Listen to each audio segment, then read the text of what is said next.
Hello friends, welcome to my channel baby and you और मैं हूं आपकी होस्ट एंड दोस्त पूनम सिकरवार। आज की मेरी वीडियो उन लेडीज़ के लिए है जो प्रेगनेंसी के दौरान स्वेलिंग से बहुत परेशान रहती हैं।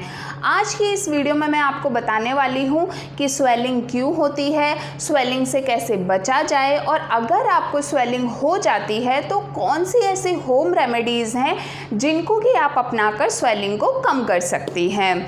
तो चलिए शुरू करते हैं आज का वीडियो। सबसे पहले तो मैं आपको बताती हूँ कि स्वेलिंग क्यों होती है। लेडीज़ को स्वेलिंग की प्रॉब्लम बेसिकली 4th या 5th मंथ से स्टार्ट होती है और इसके पीछे 3 रीज़न होते हैं। जो फर्स्ट रीज़न है वो ये है कि लेडीज़ की बॉडी में हार्मोनल चेंजेस होते हैं और ये हार्मोनल चेंजेस इस तरीके से होते हैं कि हमारी जो मसल्स हैं उनको थोड़ा सॉफ्ट बना देते हैं और ये सॉफ्ट इसलिए बनाया जाता है जिससे कि हमारी नॉर्मल डिलीवरी हो सके। तो इन मसल्स को जो हार्मोन सॉफ्ट बनाते हैं तो कई लेडीज़ के साथ ये स्वेलिंग की प्रॉब्लम में कन्वर्ट हो जाते हैं। ये हर लेडी के साथ स्वेलिंग की प्रॉब्लम नहीं होती है, लेकिन कुछ लेडीज़ होती हैं जिनको ये स्वेलिंग की प्रॉब्लम होती है। जो सेकंड रीज़न है वो है हाई बीपी। अगर किसी लेडी का प्रेगनेंसी से पहले ही बीपी थोड़ा हाई रहता है तो अगर प्रेगनेंसी में वो एंटर करती है तो हाई बीपी रहने की वजह से भी लेडीज़ को स्वेलिंग की प्रॉब्लम आती है। जो थर्ड रीज़न है वो है ब्लड सर्कुलेशन का प्रॉपर ना होना। कुछ लेडीज़ ऐसी होती हैं जिनकी बॉडी में ब्लड सर्कुलेशन प्रॉपर नहीं होता है तो उनको स्वेलिंग की प्रॉब्लम आती है। और ये ब्लड सर्कुलेशन प्रॉपर इसलिए नहीं होता है क्योंकि जैसे जैसे हमारे बच्चे का वेट बढ़ता है तो कुछ ब्लड वेजल्स जो होती हैं उनमें थोड़ा दबाव पड़ जाता है, तो इसकी वजह से हमारे पैरों तक प्रॉपर ब्लड सर्कुलेट नहीं हो पाता है और ये एक बहुत बड़ा रीज़न है स्वेलिंग का।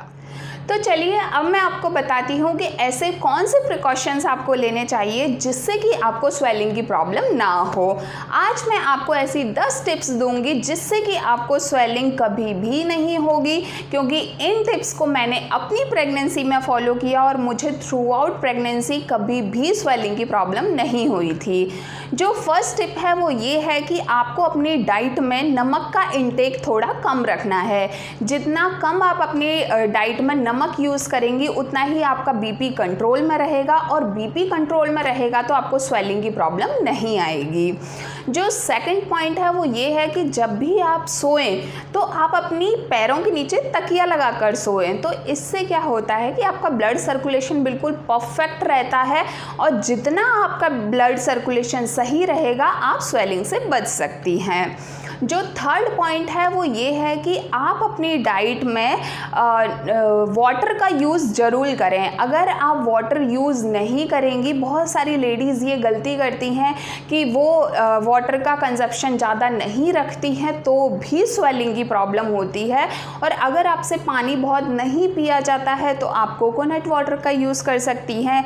अगर आप दिन में 1 कोकोनट वाटर यूज़ करेंगी तो आपकी किडनी प्रॉपर वर्क करेंगी और आपको स्वेलिंग बिल्कुल भी नहीं होगी। जो फोर्थ पॉइंट है वो ये है कि आप कभी भी अपनी थ्रू आउट प्रेगनेंसी में टाइट चीज़ें ना पहने, जैसे कि टाइट क्लोथिंग हुआ, टाइट जूते चप्पल, टाइट एसेसरीज़ हुआ लाइक रिंग्स वगैरह। तो आप टाइट चीज़ों का यूज़ बहुत कम करें क्योंकि जितना आप कंफर्टेबल चीज़ें पहनेंगी उतनी ही कम आपको स्वेलिंग होगी। जो फिफ्थ पॉइंट है वो ये है कि आप अपनी प्रेगनेंसी के दौरान डॉक्टर चप्पल का यूज़ करें। डॉक्टर चप्पल के बारे में तो आपने सुना ही होगा कि इससे ब्लड सर्कुलेशन बहुत सही रहता है और जितना आपका ब्लड सर्कुलेशन सही रहेगा उतना ही आपको स्वेलिंग की कम प्रॉब्लम होगी। जो 6th टिप है वो ये है कि आपको अपनी डाइट में पोटेशियम का इंटेक ज़्यादा रखना है। मतलब कि आपको अपनी डाइट में पोटेशियम वाली चीज़ों को ज़्यादा यूज़ करना है। एंड पोटेशियम होता है आपके अनार में, केला में, ऑरेंज में, दही में, कैरेट में, कोकोनट वाटर में। ये ऐसी चीज़ें हैं जिनके अंदर पोटेशियम होता है और इनसे स्वेलिंग के चांसेस बहुत कम होते हैं।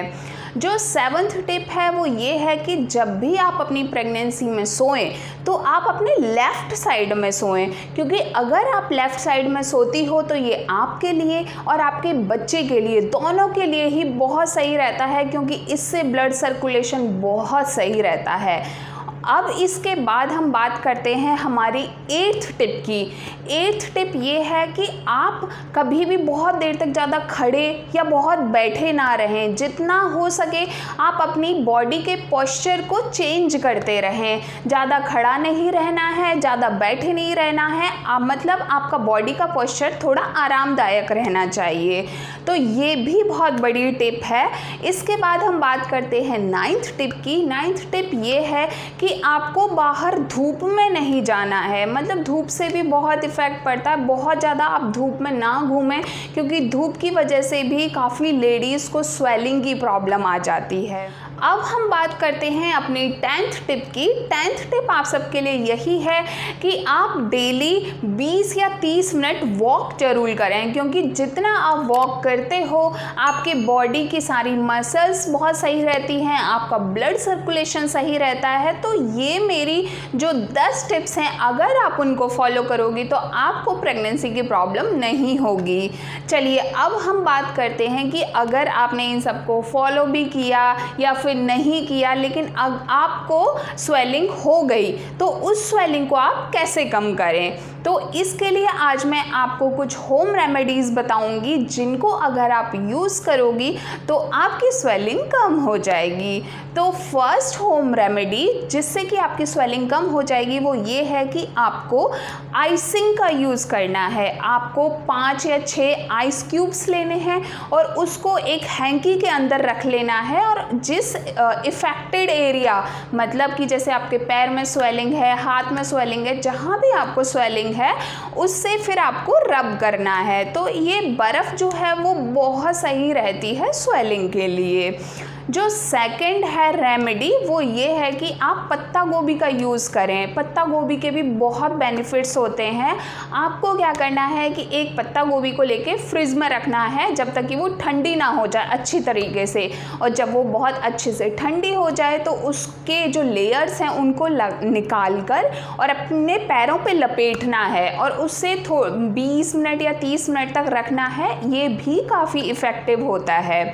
जो थर्ड है होम रेमेडी वो ये है कि आप ओलिव ऑयल का यूज़ करें। आप ओलिव ऑयल में 2-3 कली गार्लिक की डालें, मतलब कि 2-3 कली आपको लहसुन की डालनी है और उसे गर्म करना है, और जब ये ऑयल ठंडा हो जाए तो इससे अपनी स्वेलिंग पार्ट पे मालिश करनी है।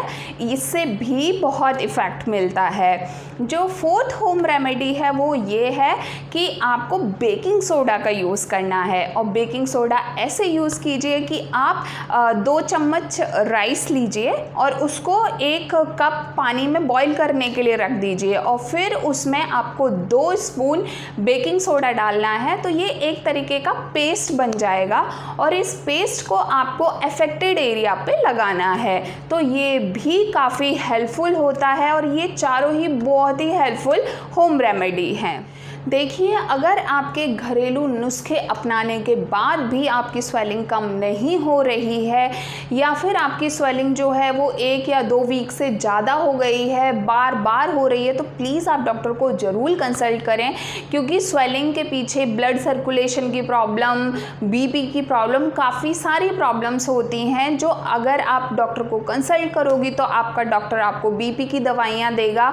और ये सब बहुत ज़रूरी है, क्योंकि अगर आपको स्वेलिंग की बहुत ज़्यादा प्रॉब्लम हो जाती है तो कई बार मैंने ऐसा भी सुना है डॉक्टर से कि अर्ली डिलीवरी होने के चांसेस रहते हैं। तो आप रिस्क बिल्कुल मत लेना। अगर आपकी स्वेलिंग बहुत ज़्यादा बढ़ रही है तो प्लीज़ डॉक्टर को ज़रूर कंसल्ट करना।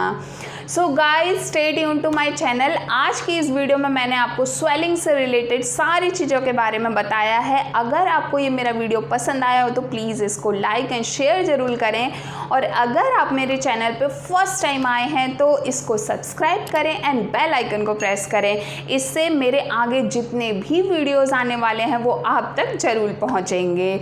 आप मुझे इंस्टाग्राम एंड फेसबुक पर भी फॉलो कर सकते हैं, जिसके लिंक्स मैंने डिस्क्रिप्शन में दिए हुए हैं। वहाँ भी मैं बहुत सारी ऐसी टिप्स अपलोड करती हूँ जो आपके बहुत काम आने वाली हैं।